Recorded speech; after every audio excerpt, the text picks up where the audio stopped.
तीन दशंधि ऊर्ध्व समय धरी भारतवर्ष जाति जनगणना करने विभिन्न गणसंगठन विभिन्न राजनैतिक दल विभिन्न सामाजिक कर्मी माने दाबी करी आसुले जहाँ कि समाज रे जो गोटा कह जाए जे समस्त को समान अधिकार तार मूल्यबोध उपरे प्रतिष्ठित ये जो जाति गणना दाबी 2010 मसीह ओडिशार तत्कालीन मुख्यमंत्री श्रीयुत नवीन पट्टनायक जो सिद्धांत थिला से एसटी हो एससी हो एवं ओबीसी हो समस्त को समान अधिकार मिलू से पार्लियामेंट पटल रे बिजु जनता दल तरफ दृढ़ दाबी रखा जाइथिला जे जाति भित्तिक जनगणना करा जाओ एवं से समय ए दाबी नवीन बाबू निर्देश देइथिले पार्लियामेंट रे जो माने संसद रे थिले से कथा मध्य दृढ़ भाव में यही उठे जे जो भली भाव में समाज रे सामाजिक न्याय प्रतिष्ठा हम से ताकू आखि आगे रखी आमर मेडिकल हो इंजीनियरिंग हो प्रत्येक शिक्षा क्षेत्र में जो भली भाव में ओबीसी रिजर्वेशन रही पारिबो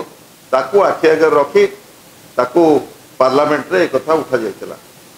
परवर्ती समय रे 2020 मसीह ओडिशा विधानसभा रे नवीन पट्टनायक मुख्यमंत्री थिला बेले गोटे बिल आसीथिला एवं से बिल रे संशोधन करागला जे एससी एसटी एवं ओबीसी किभली भाव में ओडिशा रे गोटे सामाजिक न्याय प्रतिष्ठा हो पारिबो सेतिपई गोटे कमिशन गठन हो एवं से समय विधानसभा रे सर्वसम्मत ए प्रस्ताव ग्रहण होइतिला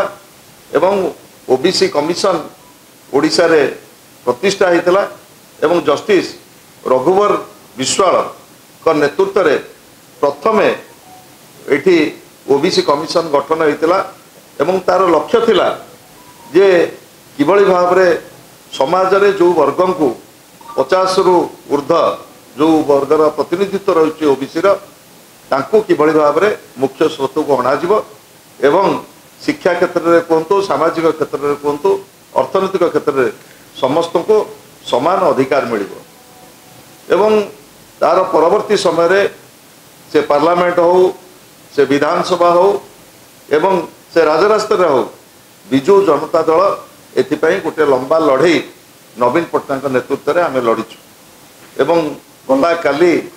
जोटा पार्लियामेंट रे प्रधानमंत्री काली जो कैबिनेट डिसीजन कले जाति जनगणना करा जाति भित्तिक जनगणना करा ताकू आमर गोटे लंबा लड़ईर स्वीकृति कहले अत्युक्ति हम ना कारण आपण मैंने जानते जितेबले जाति भित्तिक जनगणना कथा उठाला सारा भारत वर्ष रे सेतेबले आज जो माने केंद्र सरकार अच्छी सेमानकर मत थिला जदि जाति भित्तिक जनगणना करा जाए तेबे समाज दुई भाग रे विभक्त हबो एवं एथिपाई मध्य ताकत भारतीय जनता पार्टी तरफ बहुबार पार्लियामेंट रे जाति भित्तिक जनगणना को विरोध करा जायछि किंतु परवर्ती समय रे जेतेबेले सारा भारत वर्ष रे ए स्वर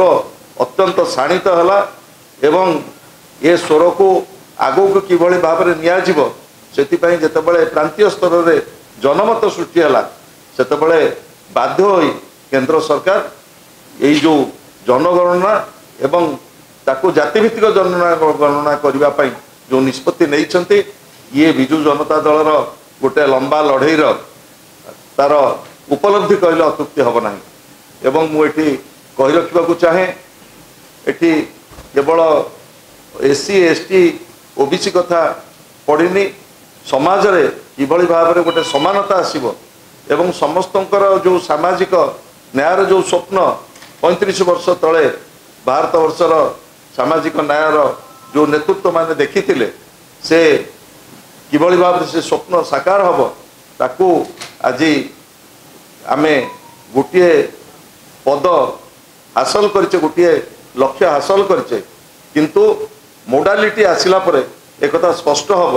किभली भाव में जाति भित्तिक जनगणना हवाक जाउछि एवं विजु जनता दल एवं यार नेता श्रीयुत नवीन पट्टनायक एथिपाई संपूर्ण भाव में प्रतिबद्ध एवं तांको नेतृत्व में 2010 मसीह पार्लियामेंट को आरंभ करी ओडिशार राजरास्ता पर्यंत आमे लंबा लड़ई लड़ीचु एवं 2010 रे मध्य विधानसभा रे ए संक्रांत रे कमिशन गठन होइतला सर्वसम्मत प्रस्ताव पारित होइतला एवं आज विजु जनता दलर उद्यम एवं ओडिशार अगणित जनसाधारणकर लड़ई फल आज एक कथा आमे हासिल करने को जाऊँ यही अवकाश रे आमर मु जो कथा डॉक्टर अरुण साहू कहते जे ओबीसी कमिशन तो जाति भित्तिक जनगणना करने केंद्र सरकार स्थिरीकृत कले किंतु शिक्षा क्षेत्र में किभली भाव में आमर नीट इंजीनियरिंग रे किभली भाव में तत्काल ये व्यवस्था को लागू करा जिवो सेतिपई डबल इंजिन सरकार राज्य रे तुरंत